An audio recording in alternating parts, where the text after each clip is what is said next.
No one would have imagined something so shocking happening on such a quiet Houston street. It was late afternoon when Karen saw, through her cell phone screen, the music teacher close the garage door with her 9-year-old daughter inside, while the girl cried softly for the third week in a row. The sound of the door coming down sounded like a punch in her chest, a metallic noise that sealed not only the garage, but also a fear that until then she had tried to ignore. The man, Daniel, quickly looked at the security camera installed in front of his own house, as if he knew he was being seen, and gave a smile that did not match the girl's crying. Then he lowered the sound of the keyboard, and what had previously been loose notes turned into a strange, heavy, almost irresponsible silence for a music lesson. Emily's phrase still echoed in Karen's head, said a few hours earlier, her eyes full of tears. "Mom, please, I don't want to go back there." In the recording, a figure seems to move behind the piano for a second, and Karen's heart understands, with a desperation that can no longer be denied, that there is no more time to lose, that some hidden truth, some unbelievable secret is hidden in that garage, and she would need to find out. But to understand how Karen got to this point of deep fear, with her hands trembling in front of a screen, it was necessary to go back a few weeks in time. Karen Miller was 42 years old and lived in a simple but organized neighborhood in suburban Houston. The houses were similar, with small porches, manicured lawns, and, on many doors, American flags waving in the wind. She worked as a nurse in a neighborhood hospital, accustomed to long shifts, holding the hand of people in pain, listening to stories of life and death, always trying to be calm and firm. She was a woman who took care of everyone. At the end of the day, however, she almost always forgot to take care of herself. Widowed for a few years, she divided herself between work, household bills, and raising her daughter, trying to make Emily grow up knowing that, even with her father's absence, she did not lack love. Emily was 9 years old and the center of Karen's world, a girl with large brown eyes, which always seemed curious, and hair tied most of the time in a simple ponytail. She was shy with strangers, but talkative with those she knew, especially her mother. She loved to sing in Sunday services at the neighborhood church, standing in the front row with other children, holding the hymn book and trying to keep up with the notes. Often at home, she imitated the singers she saw on television, especially on weekend programs on music channels. She stood in front of the television with a hairbrush in her hand, as if it were a microphone, and sang with all the strength that her small lungs would allow. Emily's dream was to learn piano. To her, the piano seemed like something magical, a big, beautiful instrument that could fill an entire room with sound. With the grueling routine of the hospital, Karen had neither the time nor the inclination to drive to downtown Houston 2 or 3 times a week to a music school. So when he first heard Daniel Foster's name, he thought it was an answer to his silent prayers. Daniel was 36 years old, a music teacher, giving private lessons at home on a quiet street in Cyprus, also a residential area, full of houses with tall trees in front and children riding bicycles in the late afternoon. He was well spoken of in the church. Some mothers commented on him in the hallway, praising his calm manner, the way he encouraged the children, and fondly remembered performances in which he had played the piano at the local school parties. Daniel's reputation was that of a talented and kind boy from the neighborhood, always neat with simple shirts, a clean beard, and an easy smile. He attended community events, offered to play for free on some occasions, was often seen helping to carry boxes after meetings in the church hall. When someone needed a pianist for a wedding, a party, or a tribute, his name appeared in the middle of the suggestions. So when a friend from church, the mother of a girl in the children's choir, told her that he was opening times for piano lessons at home, Karen felt that kind of relief that mixes gratitude and hope. It's going to be perfect for Emily. She loves music, he thought, imagining his daughter sitting in front of a real piano with someone who knew how to teach. In Karen's head, everything seemed to fall into place. A daughter passionate about music, a respected teacher, a house in a quiet neighborhood, a tuition price that fit tight, but still fit the budget. Nothing in that story, at first glance, had any sign of danger.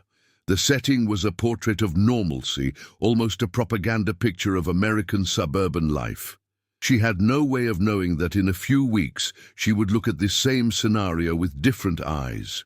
In this video, what the audience sees is precisely the journey of this mother who, like so many others, begins trusting in recommendations and compliments, believing that a man's good reputation guarantees the safety of a child.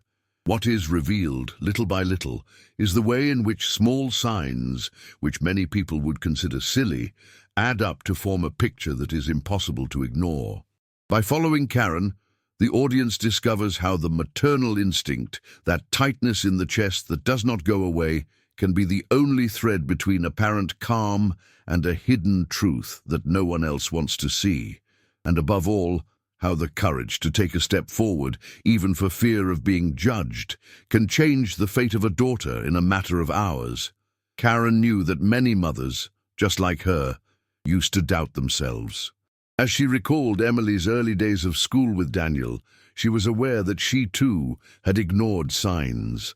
How many times in the rush of the shift had she seen mothers crying in silence in the hospital corridors, repeating phrases such as, "I thought it was just a phase," or "No one took me seriously." Now, sitting in the kitchen or driving through the wide streets of Houston, she was the one carrying a lump in her throat. The truth is that many mothers, afraid of seeming exaggerated, end up silencing their own instinct. Karen did this for the first few weeks. When Emily began to show some discomfort, she hesitated. She thought it was shyness, tiredness, laziness. Looking back, with the weight of the recording that she would still see in full, Karen realizes that the biggest lesson of all that is simple and hard.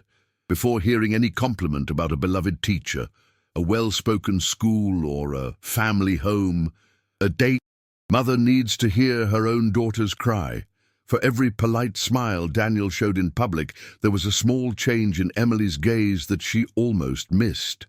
And that's why this story, told in detail, serves as a warning to every woman who has ever felt a tightness in her chest and, even so, went on with the routine, thinking that maybe it was just a thing in her head. If you've come this far, it's because real history interests you, and some part of this journey is touching something inside you. Help this content reach more people, because no mother should feel alone when she suspects something. Leave your like, subscribe to the channel and activate the bell to follow each chapter of this and other stories. A few weeks before that late afternoon, when the camera showed the garage closing, life in Karen's house followed an almost predictable rhythm. It was Saturday morning, the kind of Saturday she liked. The sun was lightly beating down the kitchen window, the smell of freshly brewed coffee mingling with the aroma of pancakes turning golden on the griddle. The house was simple, with functional furniture and few decorations, but each corner had a touch of care. A photo frame with Emily's photo on the first day of school, a drawing pasted on the refrigerator with colored magnets, a wooden cross over the entrance door. Emily, in the room, hummed a song she had heard in church while she searched for her favorite dress, the one with the little blue flowers, which she made her roll at the knees when she turned. She protested with her own drawer, as if she were alive, for not finding the right pair of socks. Karen smiled to herself, stirring the pancake batter, listening to that thin, finely tuned voice. It was in those moments that she felt like it was all worth it. Even the sleepless nights in the hospital or the last-minute shifts swapped. Emily's presence turned any fatigue into strength. That day, as she set the table, Karen thought again about the idea of piano lessons. I had already talked to Emily about it. The girl almost jumped for joy when she heard a few days before that she could really learn, to really play, not just to imagine. The question of time and money still weighed on Karen's mind, but Daniel's nomination seemed to solve at least part of the time, as he was a teacher right there in the Cyprus region, less than half an hour's drive away. She took a deep breath, sat at the table with her daughter and, between a forkful of a pancake, confirmed she had sent a message and arranged a first lesson. The drive to Daniel's home on that first Saturday was almost joyful. Emily talked non-stop, asking if the piano would be the same as the one on television, if she could learn to play an entire song in the first lesson, if the teacher would be patient. Karen responded calmly, saying that each thing had its time, but inside she felt proud to be able to offer something so special to her daughter. As he turned on Daniel's street, he noticed how calm the neighborhood seemed. Well-kept houses, tall trees shading the sidewalk, a neighbor mowing the lawn, a dog lying in the sun near the fence.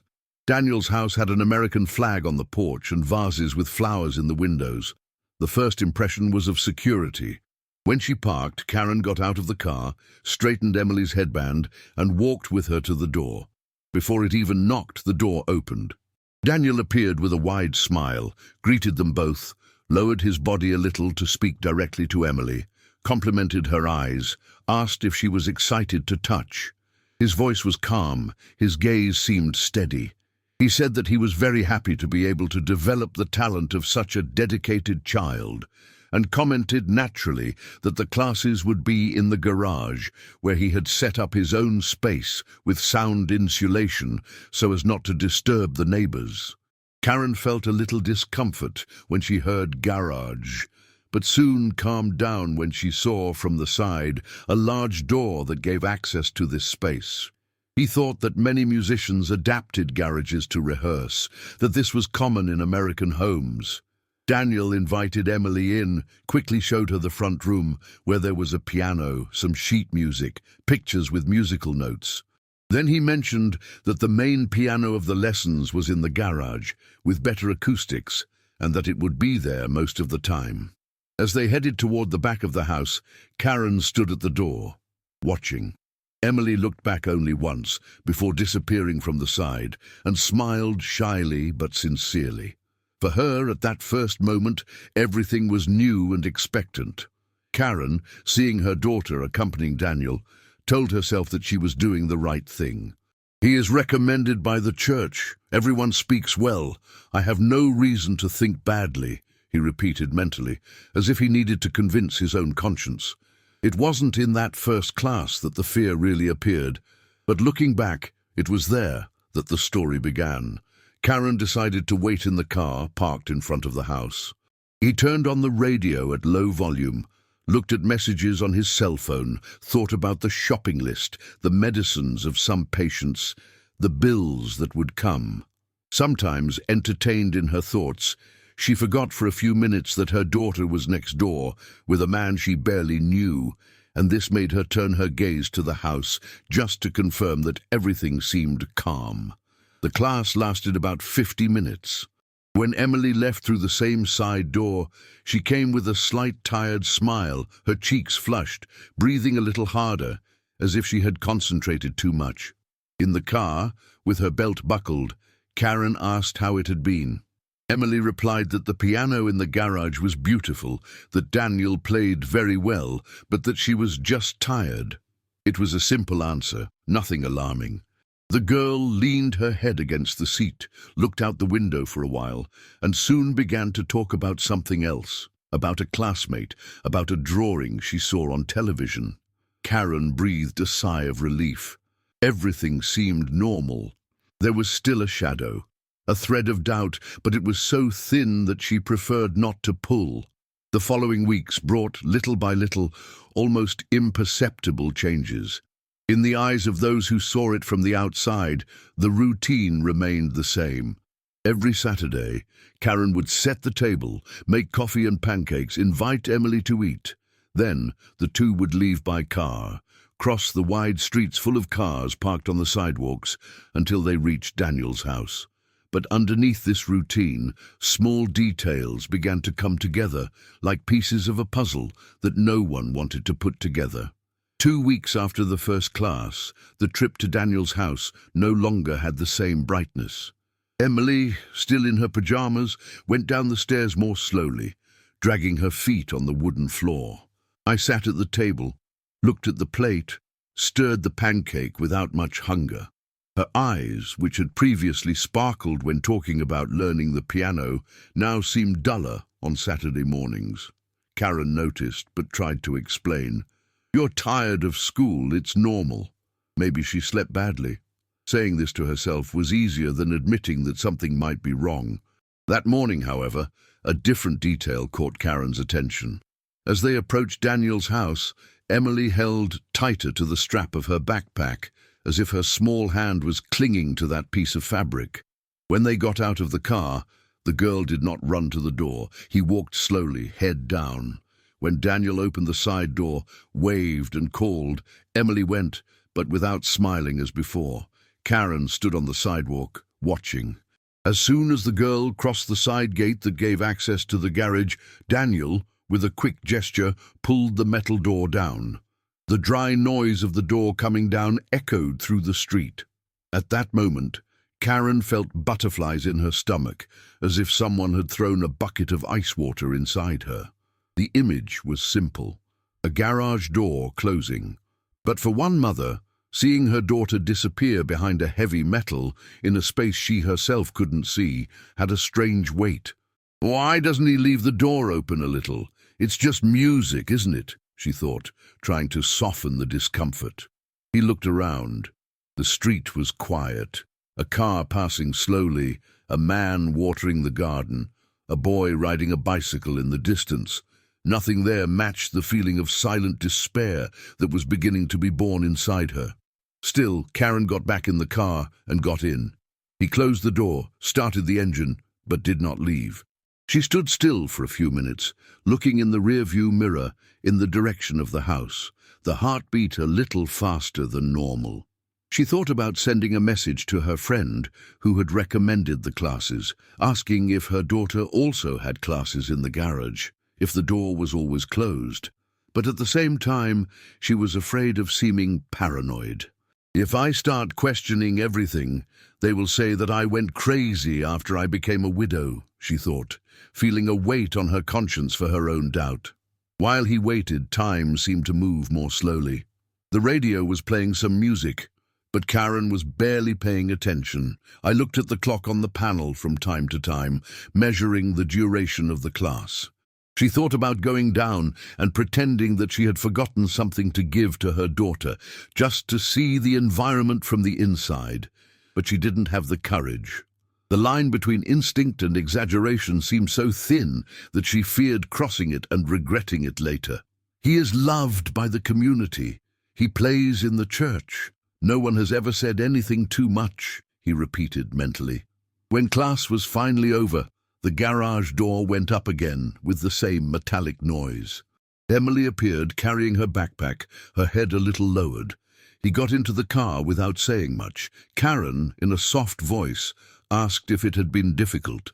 It was then that she noticed something that made her hold the steering wheel more tightly. The girl's eyes were a little red, as if she had cried inside.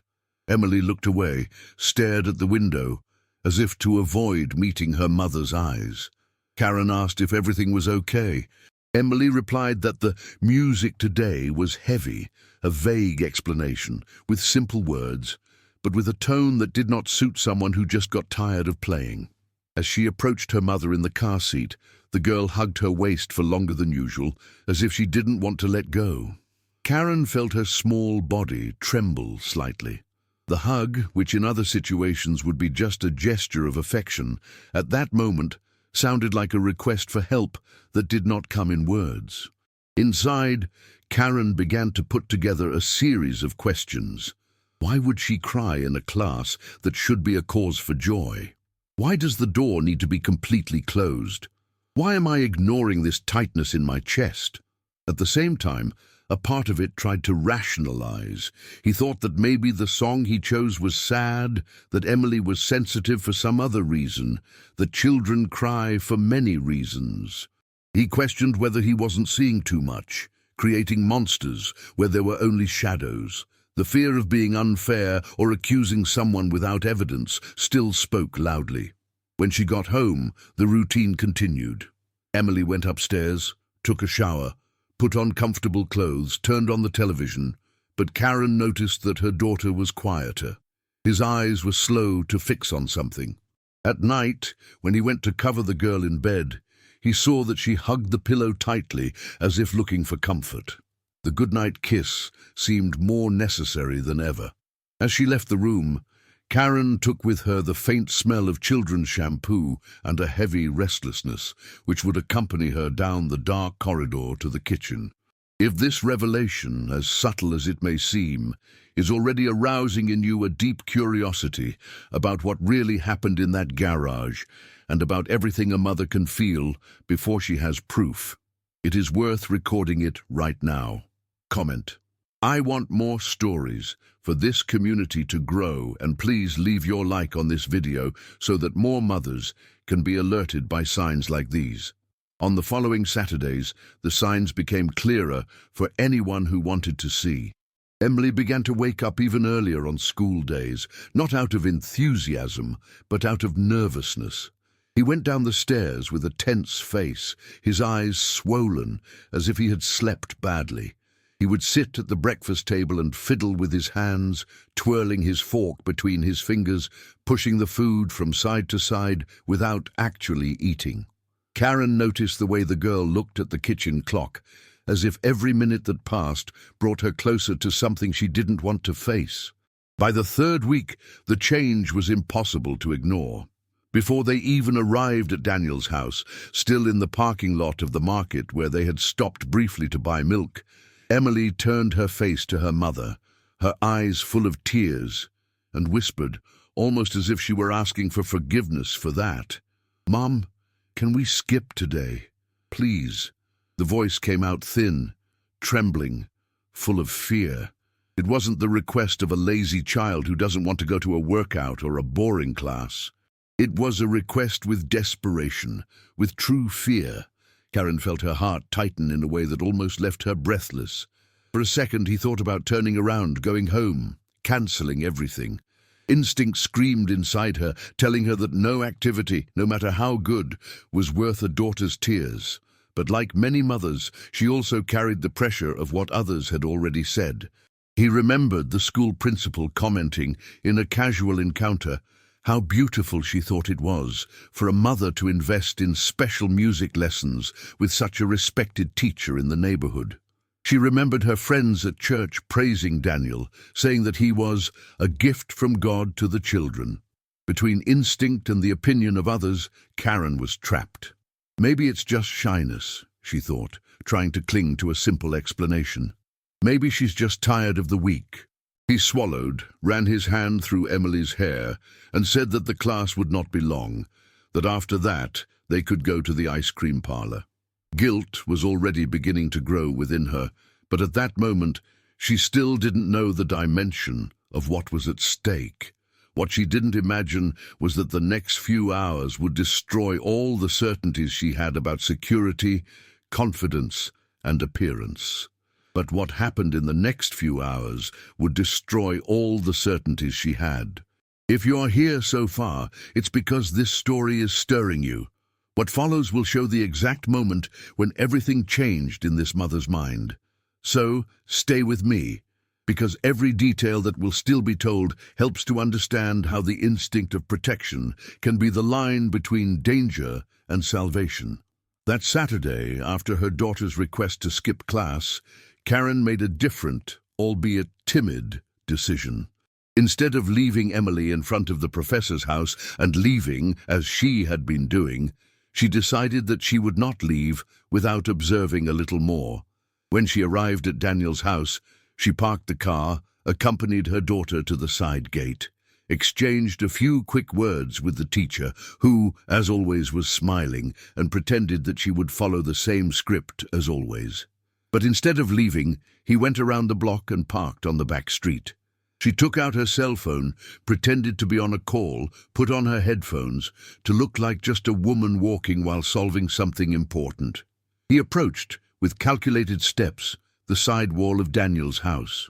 There was a small space, a crack in the wooden gate that led to the hallway to the garage. From there she could see the inside of that narrow path. Just as she approached, she saw Daniel opening the garage door. For a moment, the light from inside illuminated part of the space. the outline of a piano, a high stool, some chairs leaning against the wall. Emily entered, holding her backpack, and sat down. Before Karen could see more details, Daniel pulled the door down with a swift motion. The dry click of the lock sounded too loud for the calm evening of that street.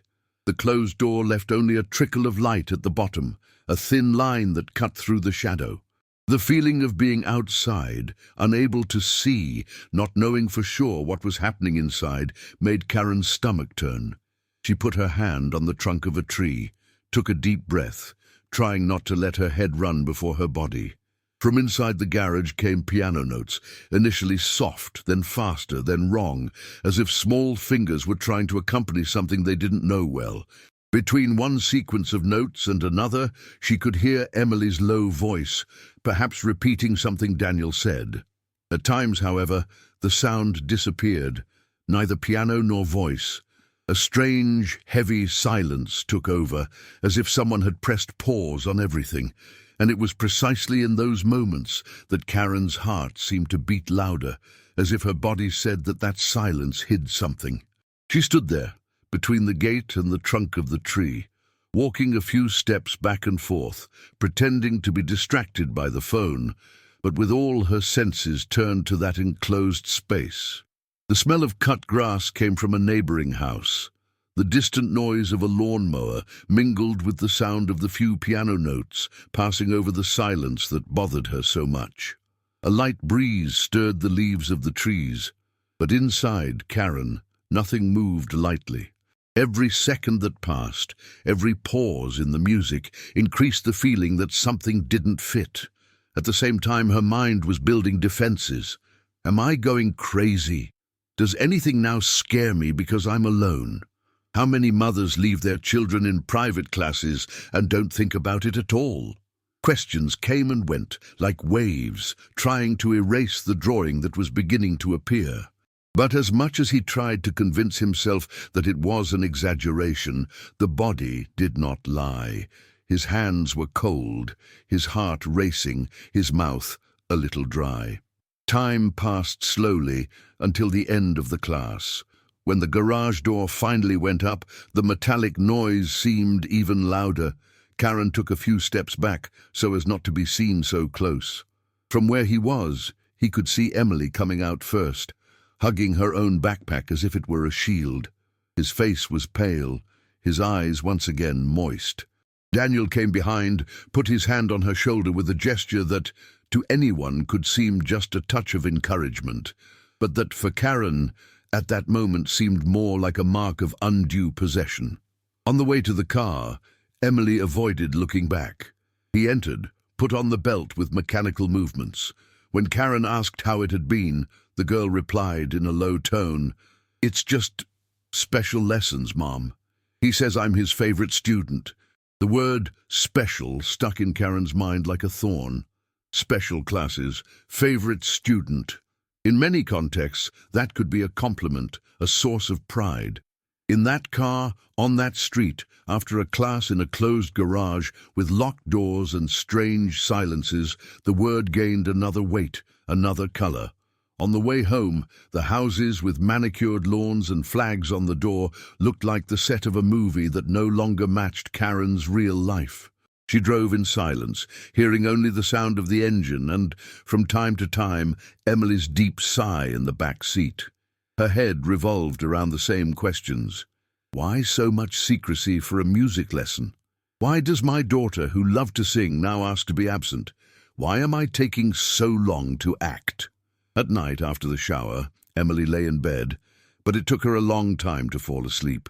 He turned from side to side, pulled and pushed the sheet. At one point, Karen heard her mutter in a nightmarish tone, "I don't want to go." That was like a stab in the mother's chest.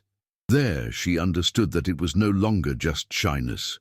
If this story is already changing the way you see maternal protection and the importance of paying attention to every little sign, be sure to reinforce it here on the channel. Like, subscribe and activate the bell of this video so that this message reaches other mothers who may be going through similar doubts and have not yet had the courage to look deeper.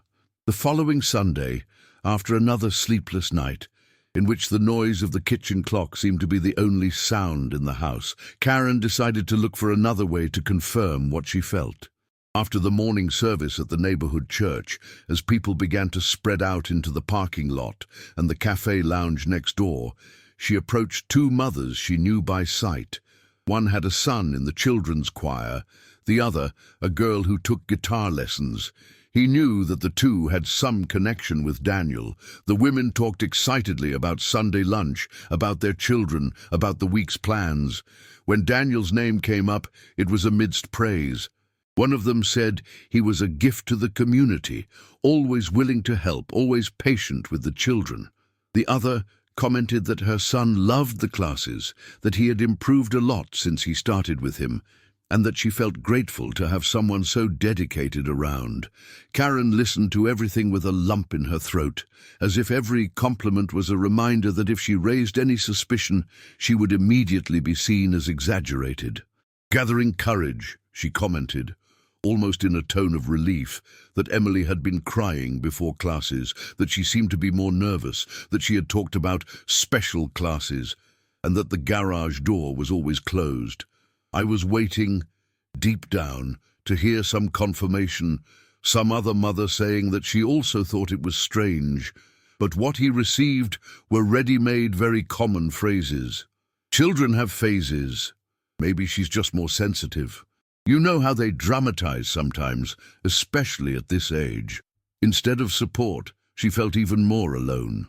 Returning home, driving through the same streets as always, with the same houses and the same sky above, Karen took with her a feeling of loneliness that was difficult to explain.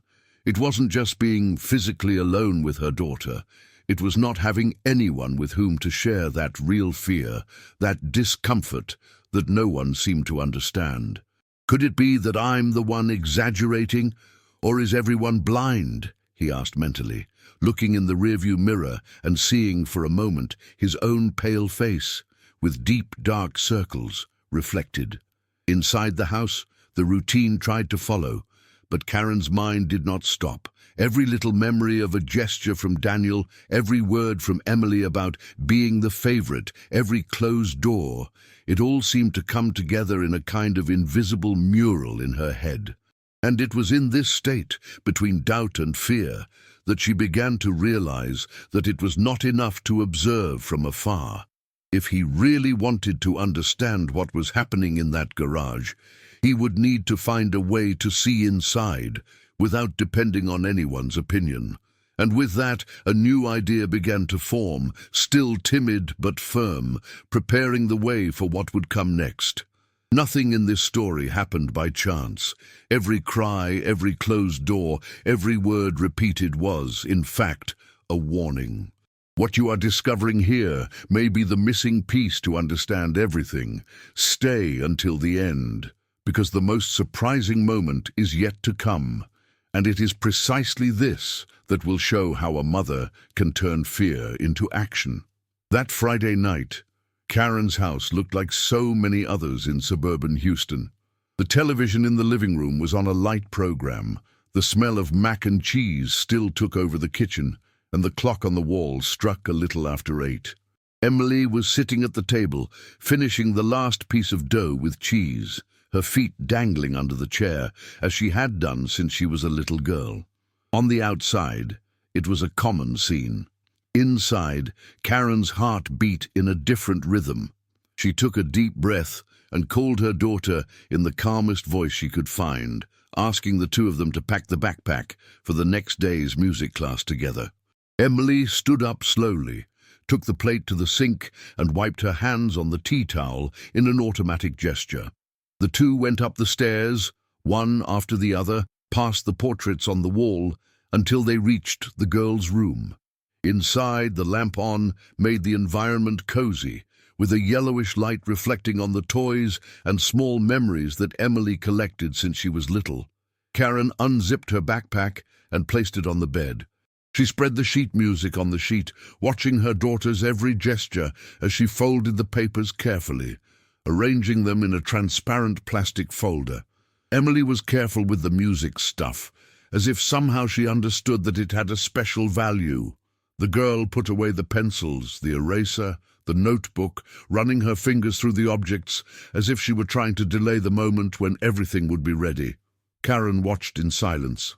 The delicate movement of the small hands, the way Emily bit her lip lightly, the exaggerated attention to simple details, all that, for a mother, was more than simple tidying up.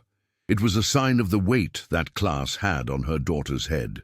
When they were done, Emily pulled the zipper of her backpack with a determined gesture, as if she wanted to end this matter as soon as possible, and looked at her mother. Karen stroked her hair, said it was time to shower and rest, because the next day they would wake up early. Emily nodded, grabbed her pajamas, and went to the bathroom. Karen stayed there for a few seconds, alone, with her backpack on the bed. She could hear the sound of the water falling, the shower turning on, and felt her heart racing as she remembered the small camera hidden in the drawer of her own room. When Emily got out of the shower and crawled under the blanket, hugging the teddy bear she had been carrying since she was 4, Karen turned off the lamp, kissed her daughter on the forehead, and wished her good night. She stood for some time, leaning against the door, watching the girl's breathing slowing down. Only when she was sure that Emily was asleep did she finally walk away, closed the door carefully, and went to her own room. Inside, he opened the dresser drawer and took the small camera, which looked like a simple black keychain. He turned the object in his hands for a few seconds, feeling the light weight and at the same time the enormous weight of the decision he had made. He sat on the edge of the bed, took a deep breath, then grabbed Emily's backpack, which he had brought with him, and unzipped it slowly, as if he feared that even the sound of metal might wake up his daughter in the next room. Inside the backpack, he looked for an internal, more discreet pocket, where he could attach the camera without Emily noticing and without it being visible to Daniel. He adjusted the position, tested the best angle, mentally imagining the height of the backpack resting in a corner of the garage, facing the door and the piano. He took his cell phone, connected it to the camera, turned on the recording for a few seconds. He filmed his own hand moving, the inner fabric of the backpack, the zipper. Then he stopped recording and played the video, making sure that the image was clear enough to record what happened inside that space, that until then was a huge blind spot in his life. Satisfied with the test, but with her heart out of step, she left the camera on standby, adjusted, ready to be discreetly activated the next morning. He closed his backpack, placed it against the wall of his room, as if he wanted to leave it under surveillance until the last second. Then she went to the bathroom, washed her face, looked at herself in the mirror. The dark circles, which were once just a sign of fatigue on duty, now carried another story. Karen rested her hands on the sink and stared at her reflection with hard sincerity. She thought, almost out loud, "It's not about him, it's about her. If I'm wrong, that's fine. If I'm right, this camera can save my daughter." The phrase echoed inside her, like a kind of silent pact. The night was one of the longest he had ever lived. Every creak of wood from the floor, every crack from the roof, every car passing on the street outside sounded like a warning. Karen lay down, got up, turned from side to side. In a few moments, he got up to go to the door of Emily's room, opened a crack just to see the girl sleeping, her hair scattered on the pillow, her arm hugging the teddy bear. She returned to her own bed with her chest tightened, feeling a mixture of love and fear that only those who are mothers can fully understand. The house, which in other times seemed welcoming, that night seemed to hold its breath with her, waiting for what would come. When the alarm clock rang Saturday morning, the sky in Houston was different. The windows showed a grey, heavy day, with clouds that hid the sun and left the paler light inside the house. Karen got up slowly, even though she didn't sleep properly, and went to the kitchen. She prepared breakfast almost automatically, heating the milk, putting cereal in a bowl, heating the rest of the mac and cheese in the microwave for anyone who wanted it later.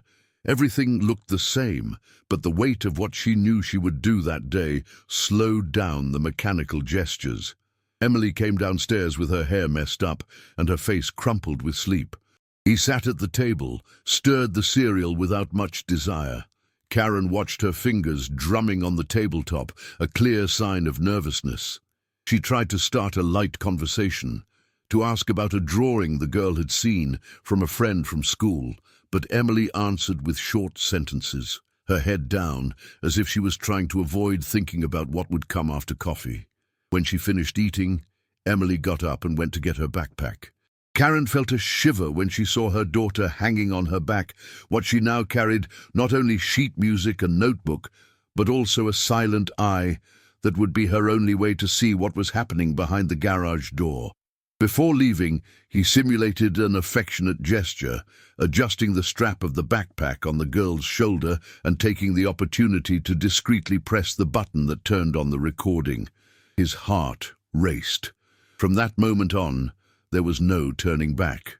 In the car, the drive to Daniel's house seemed longer than ever. The familiar road, the repeated signs, the gas stations, the shops on the street, everything passed through the window as if it were slowing down. Karen drove with both hands on the wheel, her eyes fixed on the front, but she felt her attention divided between the traffic and Emily's every little movement in the next seat. The girl held the backpack in her lap, her nervous fingers playing with the zipper, opening and closing a few millimeters, as if they wanted to escape from her own body. At one point, closer to Cyprus, Emily broke the silence, her voice low, almost a whisper. "Mom, is the lesson going to be short today?" The question fell into the air like a stone. Karen felt her chest tighten as if someone had grabbed her heart with their hand. The desire to turn around, to return home, to turn everything off and protect her daughter came with force. But along with this desire also came the awareness that, without evidence, she would continue to be just the overly sensitive mother who sees things where there is none. She knew that day she needed to see it with her own eyes, even if through the cold gaze of a camera. She swallowed, tried to smile and replied that she would do her best, that later maybe they could go somewhere Emily liked. Inside, she felt like she was betraying her own daughter by still taking her to that house. But the decision was already made. When he finally turned the corner of Daniel Street, he saw the house with the same American flag on the porch, the same vases of flowers in the windows, the same lawn neatly mowed. But the scenario now seemed different. The heavy clouds in the sky made the street a little darker, as if it were later than it really was. The wind moved the leaves of the trees in a slightly more abrupt way. A dog barked in the distance, insistent. Everything seemed to announce that this would not be an ordinary Sabbath. Karen parked the car in front of the house, took a deep breath, and left. He walked with Emily to the side gate. Before knocking, the front door opened, and Daniel appeared with the same polite smile as always, as if nothing was different. He praised Emily, said she had a great talent, and casually commented on a recital in Austin, saying that if she continued to dedicate herself, she could participate in the future. He also spoke again about special training, using this expression as if it were a rare gift that he gave to few students. Every time she heard special, Karen felt a chill rise up her spine. She watched his every gesture, the way he put his hand on Emily's shoulder, how he looked into the girl's eyes for too long, how his voice grew lower when he spoke of moments just for them. I tried to memorize everything, to engrave in my mind every expression, every word. He let Emily say goodbye with a shy half-smile and followed the girl with his eyes as she walked down the side hallway until she disappeared in the direction of the garage. This time, however, Karen did not get in the car to leave.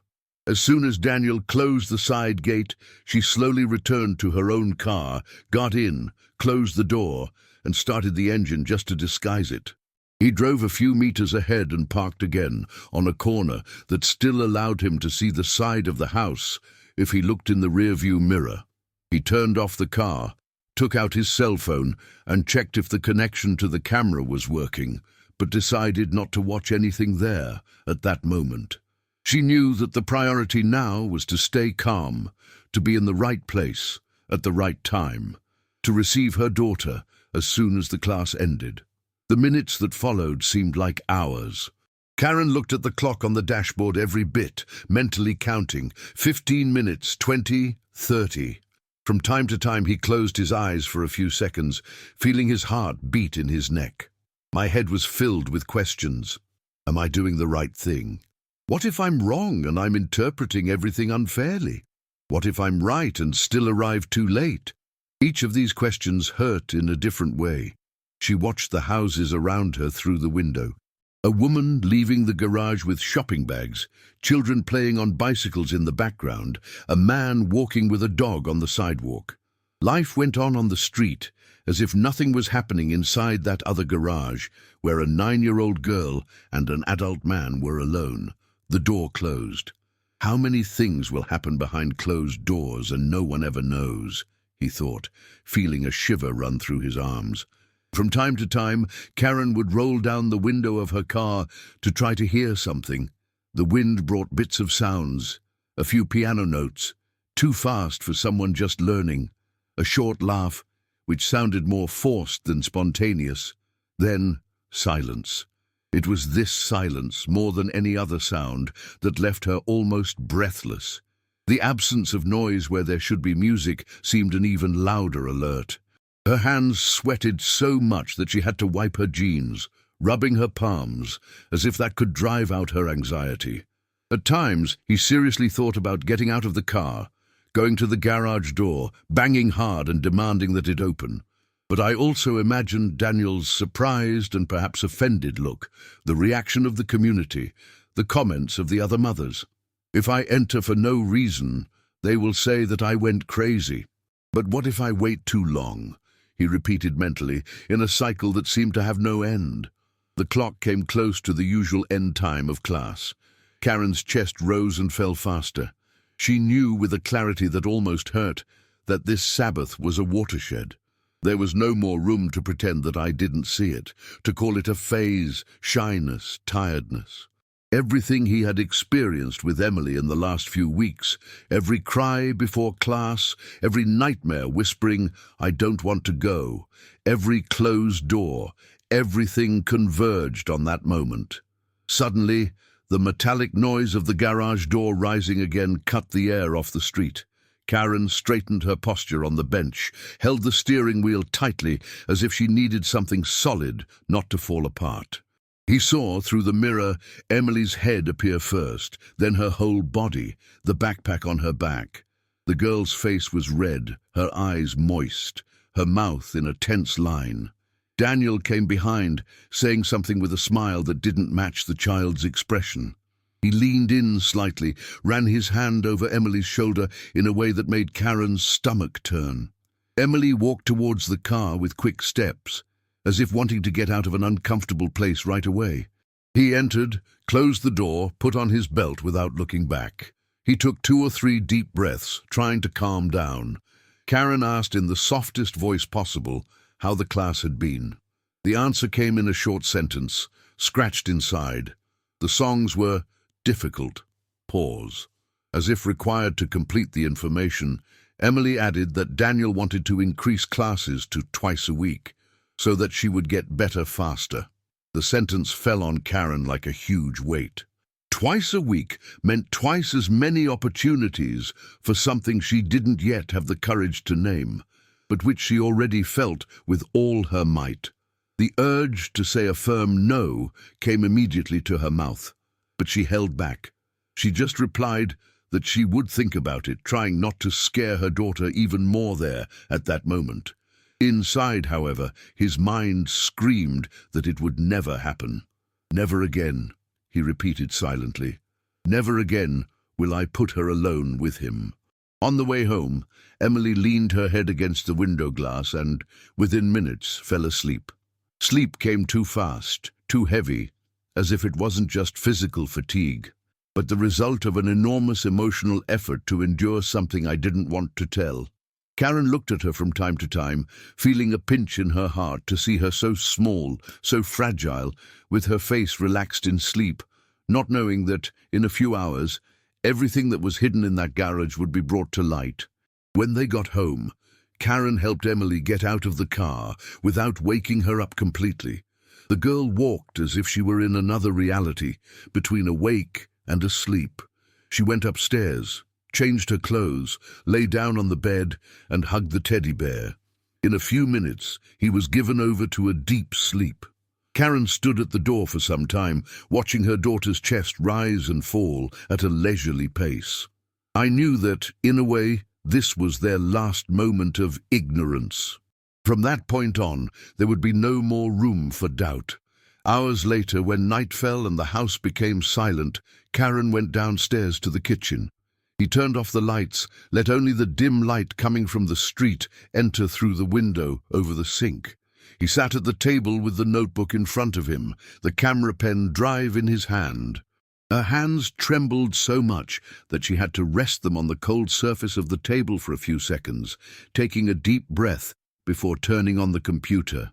He connected the camera, opened the file folder, found the video corresponding to that morning. The name was just a string of numbers and letters, but to her it meant so much more. He double-clicked. The screen went black for a few seconds. Then the image began to take shape.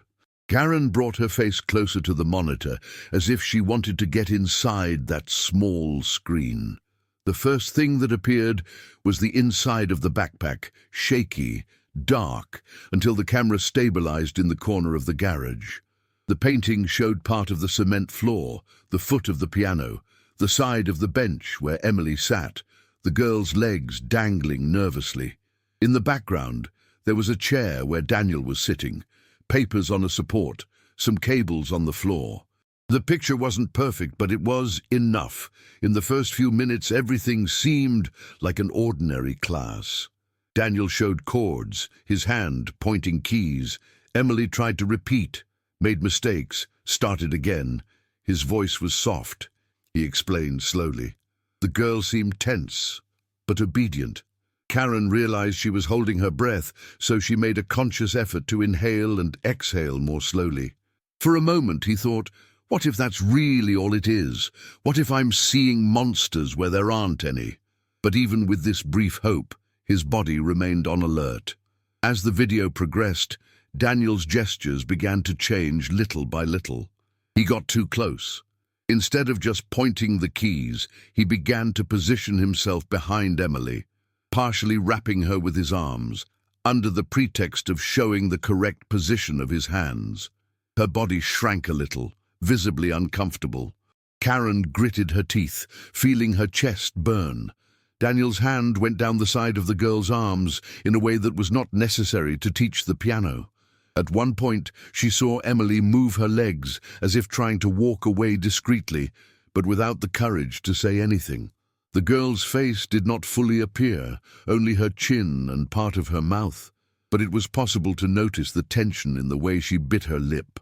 Daniel tilted his head close to her ear, whispered something that the camera didn't capture clearly. Even without hearing the words, Karen saw her daughter's shoulders shrug, as if a shiver of fear had run through her body. The sound of the piano, which until then had filled the garage, stopped. Emily's fingers were motionless on the keys. Daniel got up, walked to an internal curtain in a kind of partition that separated the piano area from another part of the garage. With a quick gesture, he pulled the curtain, closing it completely. The light changed, getting weaker. For those who were inside the house looking through the internal corridor, that curtain would prevent the view of everything that happened there. When Karen saw that scene, her heart raced in a way that hurt. He paused the video, rested his elbow on the table and brought his hand to his mouth, fighting a scream that wanted to come out. For a few seconds, he just stood there, motionless, feeling the beating of his own heart in his neck, the cold sweat running down his back.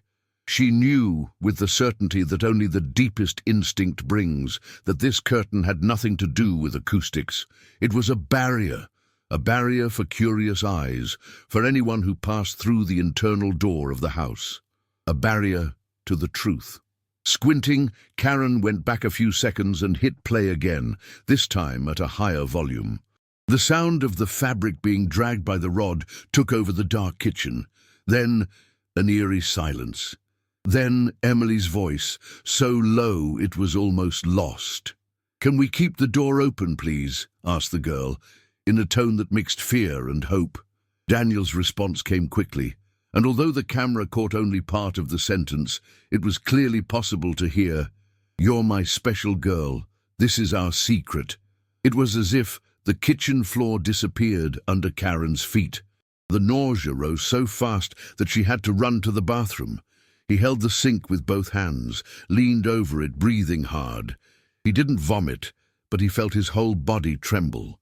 He raised his face and stared at his own reflection in the mirror, his eyes full of tears, his face pale, the veins in his neck bulging. One thought kept repeating itself, hurting.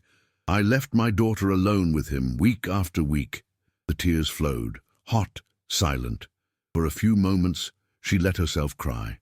It wasn't just Daniel's anger. It wasn't just fear for what could have happened. It was also guilt, that heavy guilt that many mothers carry when they realize that at some point they doubted themselves.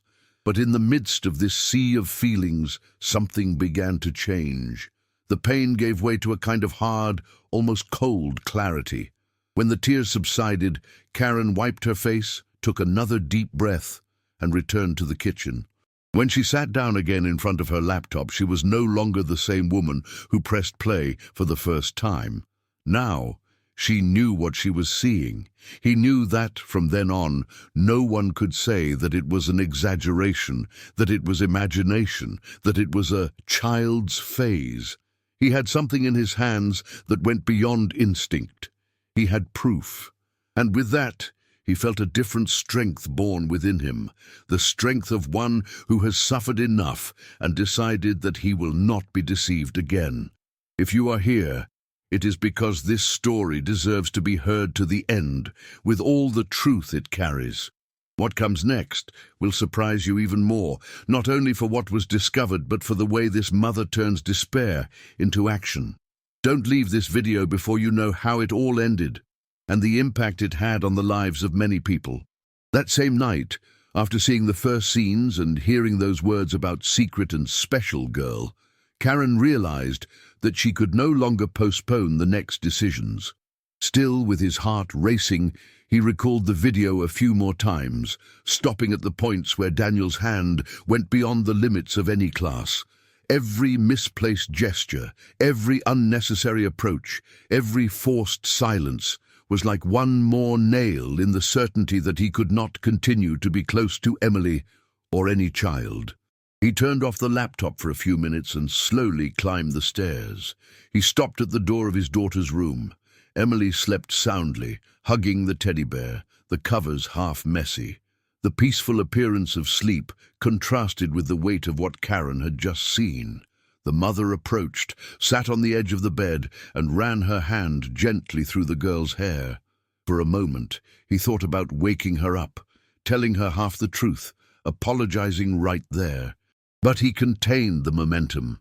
She knew she needed to first make sure her daughter was safe and that the danger would be nipped in the bud. Still, she couldn't leave the room without making something clear, even if it was in a low voice for her own heart to hear.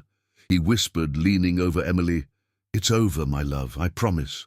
No matter what I have to do, you don't go back to that garage anymore. Never again." A lump formed in her throat, and even though the girl wasn't really awake to listen, those words were a commitment. The next morning, the sun had barely risen when Karen was already up. He prepared a simple coffee, left a note on the table saying that he would need to cover an extra shift at the hospital and that Emily would spend the day with her grandmother. She called her mother, who lived in a nearby neighborhood, explained that she needed to leave the girl there, using work as an excuse. The grandmother's voice, always welcoming, accepted without asking too many questions. Karen knew that at her grandmother's house, Emily would be safe while she took the next steps. When she arrived at her mother's house, Emily still looked tired, but she was a little excited to see her grandmother, who welcomed her with a tight hug and the smell of freshly baked cake. Karen watched the two of them for a few seconds, feeling grateful to have that safe haven. She hugged her own mother held it a little tighter than usual, and when the lady asked if everything was okay, she replied only that she was tired, that they would talk later. I didn't have the strength at that moment to put into words everything that was happening. She left Emily there, promising to pick her up later, and returned to the car alone. In the passenger seat, the laptop was waiting for her as a constant reminder of that day's task. At home, he sat down again at the kitchen table, now with more clarity about what he needed to do. He turned on the computer, opened the files, and began to organize the tests. He copied the entire video to a pen drive, then made another copy on a cloud storage service with a password. He didn't want to risk losing the only record of what had happened in that garage. Then paused the video at a few specific frames. She printed the screen in the clearest moments, when it was possible to see Daniel very close to Emily, his hand touching areas of her body that had nothing to do with music. The girl's body shrunk, her shoulders rigid. He printed these images on sheets of paper one by one, taking care that they were clear.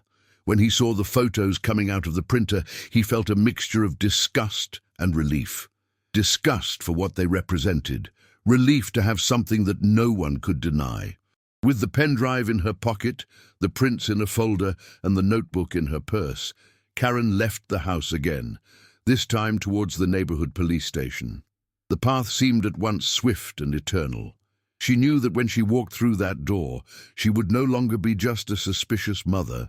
It would be a woman pointing the finger at a respected man in the community, accusing him with concrete evidence of crossing the line with a child.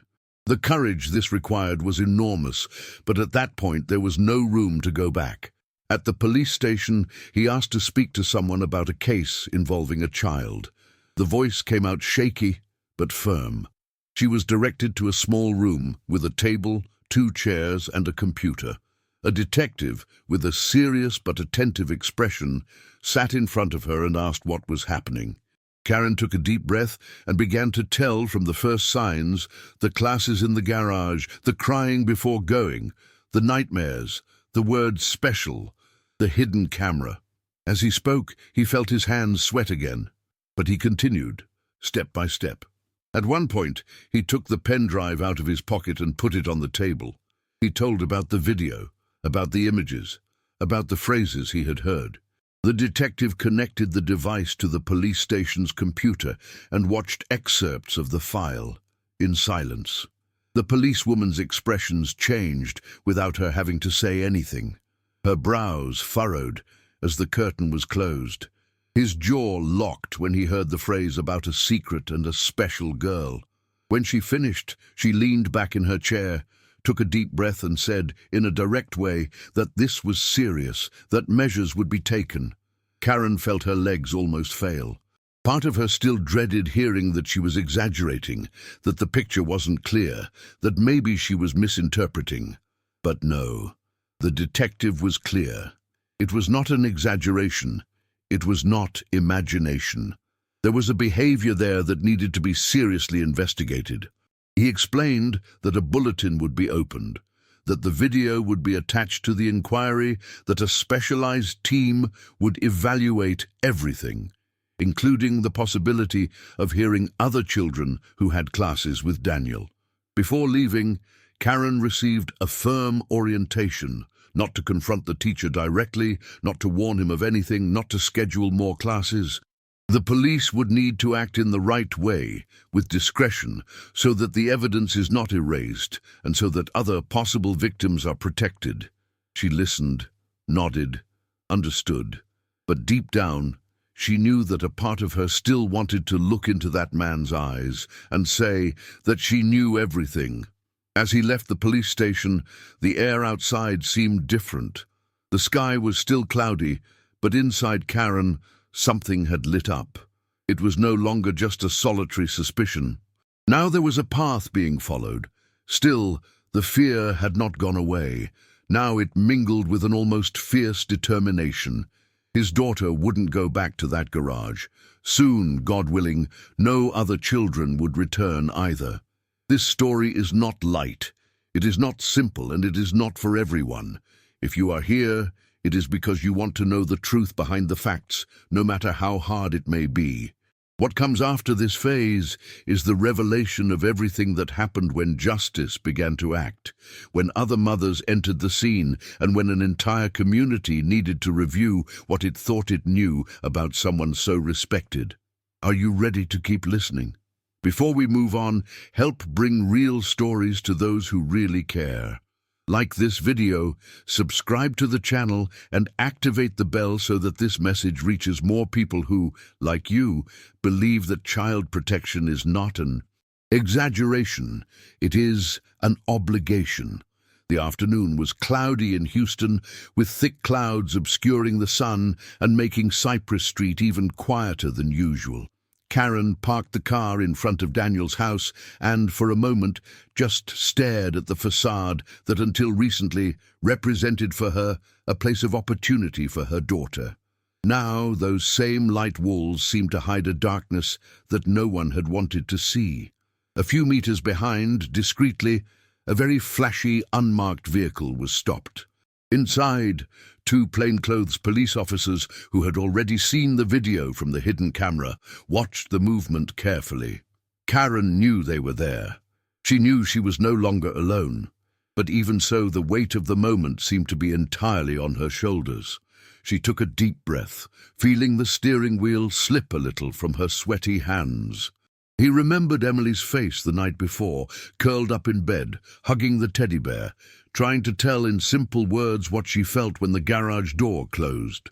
She also remembered her own image, reflected in the kitchen mirror, her red eyes after seeing the recording and the decision she made there. If the world wanted to doubt, let it doubt, but this time she would go to the end.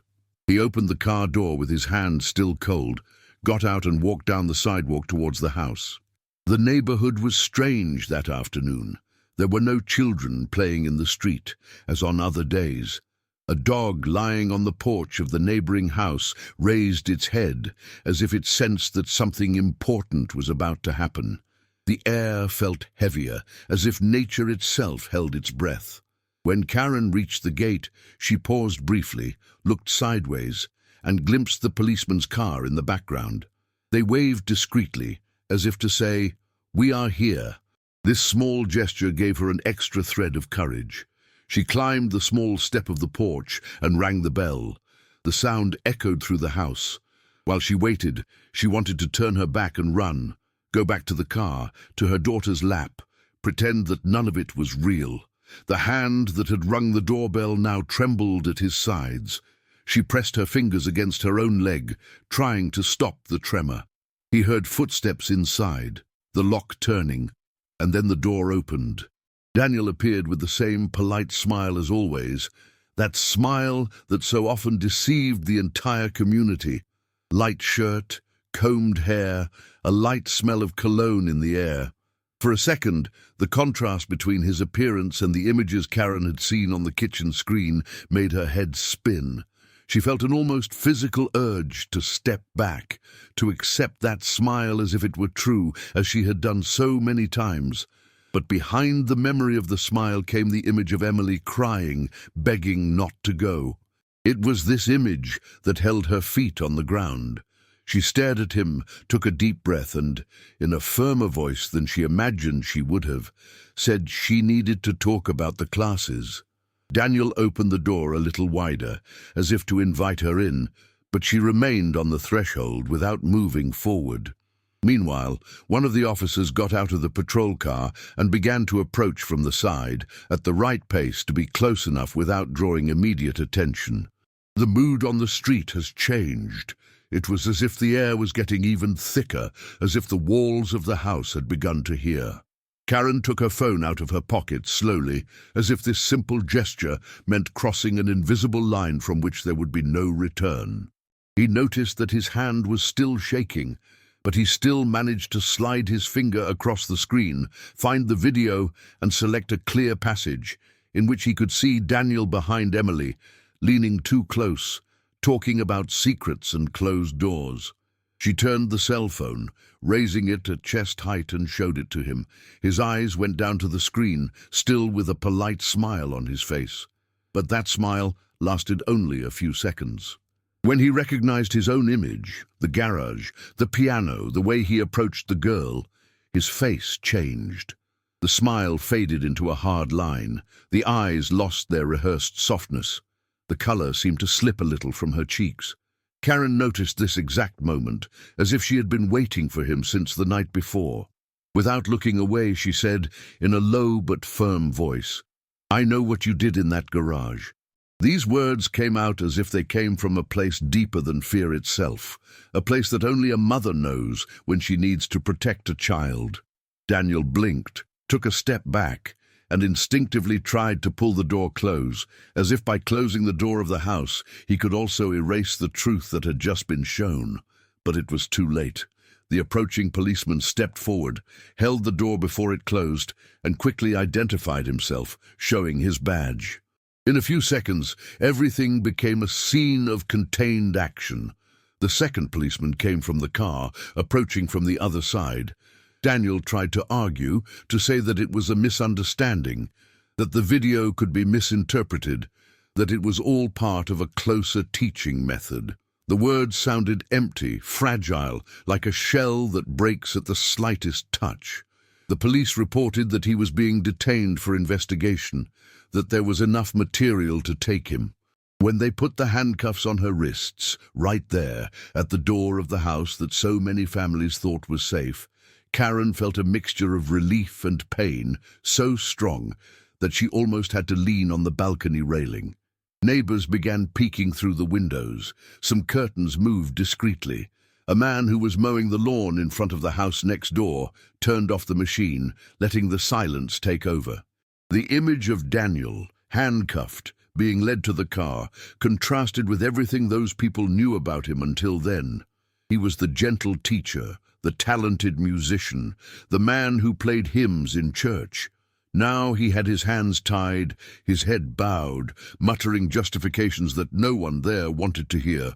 For Karen, that moment was more than a man's fall.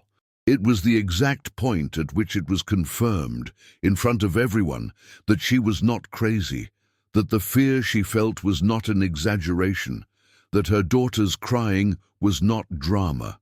The instinct that so many tried to minimize now clearly showed itself to be the one that saved Emily, and possibly other children. She didn't celebrate. She didn't smile. She just took a deep breath, feeling her legs tremble, and let a silent tear flow, not of defeat, but of a kind of painful victory. As she watched the car drive away, she thought about how many times she had doubted herself, how many nights she had called herself exaggerated. Now, the proof was there, in front of the house that, for years, no one questioned. What that mother did was not just record a video, it was to give voice to a warning that her heart had been screaming since her daughter's first request to miss class. It was saying, with attitudes, to all the other women who carry similar fears, "You're not crazy. When something tightens in here, it deserves to be investigated." The news did not take long to spread. In a few days, the entire region learned of the arrest of the music teacher so well-spoken. Parents from school, church, and neighborhood began to gather, some in front of the now empty house, others in emergency meetings at school, all repeating in shock the same phrase, "I never imagined."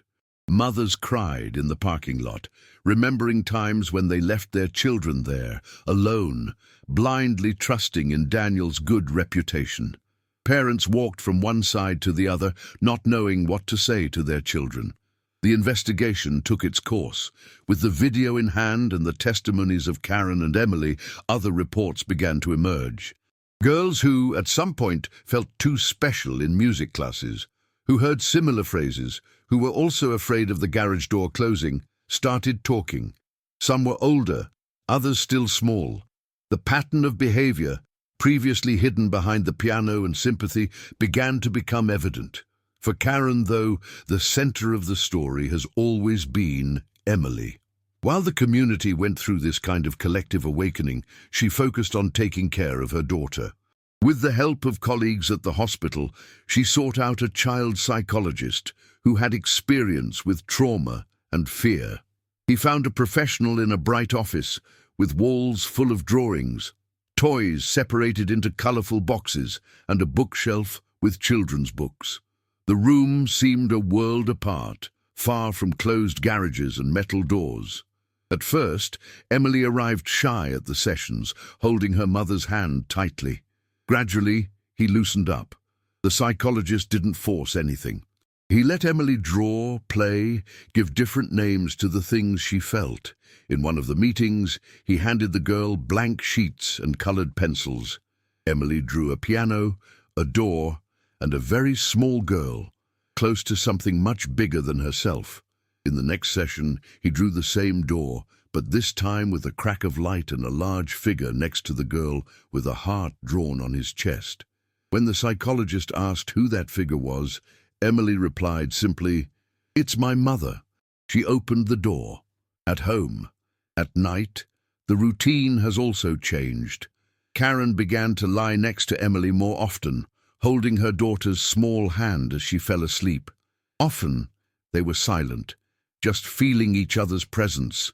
In others, Emily asked questions about what had happened, using words that were possible for her age. Karen answered carefully, with no details that could hurt her further, but without lying. He said that there are people who use beautiful things, such as music, to hide wrong intentions, and that this was not the fault of any child. On one of those nights, Karen promised in a low voice that she would never again ignore a cry, a nightmare, or a plea not to go somewhere.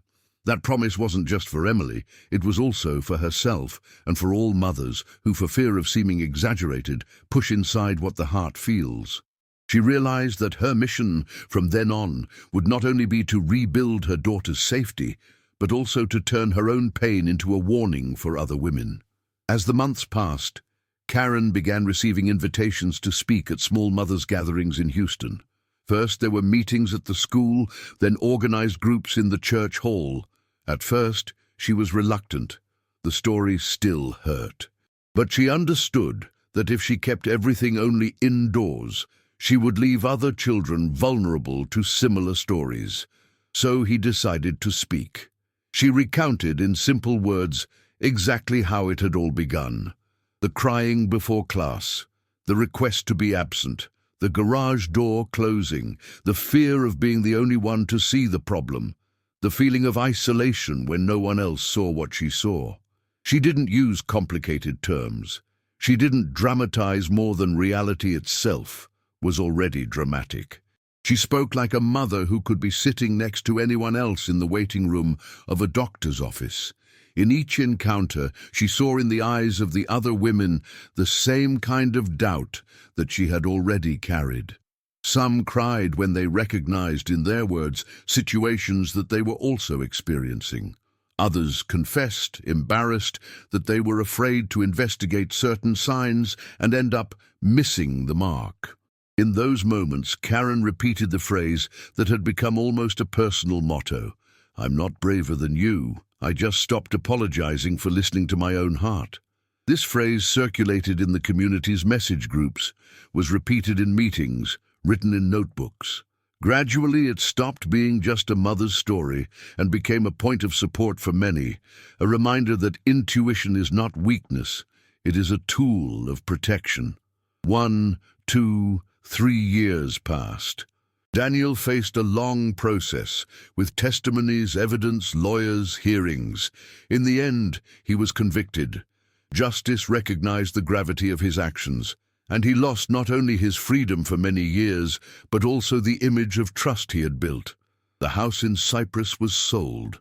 No one else wanted to live there without remembering what happened. For the community, this outcome brought, at the same time, relief and sadness. Relief to know that he could not repeat what he did to other children. Sadness for realizing that everything happened there, before everyone's eyes, without anyone noticing for so long. Karen, for her part, didn't just wait for the sentence to move on. Formal justice was important, but the emotional justice she sought for Emily went through much simpler and deeper moments. I went through quiet nights, without recurring nightmares. She passed by her daughter's smile when she heard a song without feeling afraid.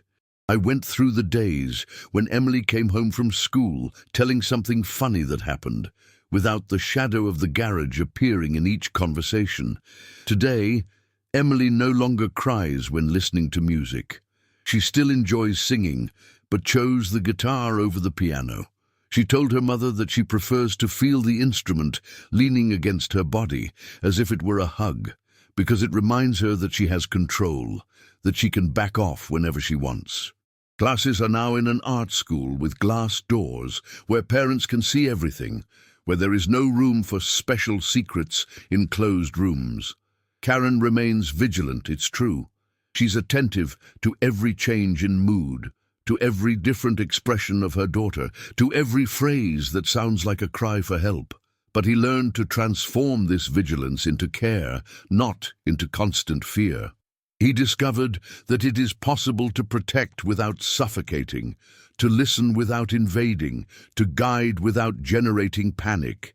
He knows that emotional scars do not disappear overnight, but he also knows that they can become marks of overcoming, reminders that one day something hurt but was faced and overcome.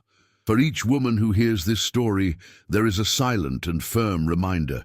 When a mother's heart tightens, it is not freshness, it is a warning. It is the body speaking what the mind is sometimes afraid to admit. This story matters precisely for this reason, because it shows that in a world where so much seems confusing, the protective instinct is still one of the strongest tools a mother has. And that, when this instinct is taken seriously, not only a daughter but many children can be protected. Karen could never hear the sound of a piano without remembering the blurry image of her daughter huddled on that bench, inside the closed garage on a seemingly quiet street in Houston. For a long time, the simple sound of a metal door coming down made her heart race, like that afternoon when she first saw Daniel enclose his daughter's world behind a grey wall. However, as the months passed, she began to realize that the strongest memory was not only fear, but the courage she had when she decided that she would no longer be silent in the face of that repeated crying before each class. Emily, only 9 years old, carried in her eyes a mixture of innocence and tiredness that no child should know. The therapy, done in a colorful room with toys, drawings, and a large window that let the light of Texas in, was opening space for her to tell, in her own time, what she felt in that garage. Each session seemed to take some of the weight off that special secret that Daniel had imposed, until one day she herself told the psychologist that she now understood that a secret that gives fear is not a gift, it is danger. For Karen, the biggest change happened within herself. For years, she considered herself a strong woman for working in a hospital, taking care of sick people, managing a house and a daughter alone. But it wasn't until she stood up to the community's respected teacher, looked him in the eye with evidence in hand, and watched the police take him away in handcuffs that she understood the true size of a mother's strength. It was not just enduring physical fatigue, it was facing the possibility of being called exaggerated, crazy, paranoid, and yet continue, because the safety of her daughter was worth more than the opinion of any neighbor. Over time, other mothers began to seek her out, first in whispers in the school parking lot, then openly at meetings organized in the church hall. They wanted to know how she knew, how she had the courage to install a camera, how it was possible to stand up to someone so well regarded. Karen always responded with the same simple phrase, "I'm not braver than you. I just stopped apologizing for listening to my own heart." This phrase spread, becoming almost a motto among the women of the community. Today, Emily no longer cries when listening to music. Classes are now at an art school with glass doors, where parents can see everything, and she chose the guitar over the piano, saying she likes to feel the instrument leaning against her body as if it were a hug. Karen is still attentive to every change in mood, to every different expression, but she has learned to turn vigilance into care, not constant fear. She knows that emotional scars don't disappear overnight, but she also knows that her daughter is not alone, because she has a mother who saw the danger, acted in time, and did not allow the garage secret to become a story with no return. And for each woman who hears this story, there is a silent reminder: when a mother's heart tightens, it is not freshness, it is a warning. This journey, which began with a muffled cry before a music lesson and a garage door closing, ends with a girl who returns to singing and a mother who has learned to trust her own inner voice. And perhaps the question that remains for those who are listening is simple and direct. How many times have you felt this pinch and tried to shut up? How many times have you stopped investigating something for fear of what others would say? Don't go out. Take the next step in this journey by watching the next video on our channel, which will appear here on the screen. In it, we will continue to discover stories that touch the heart, that show the power of maternal protection and the importance of never ignoring a sign. A big hug, and see you in the next exciting story.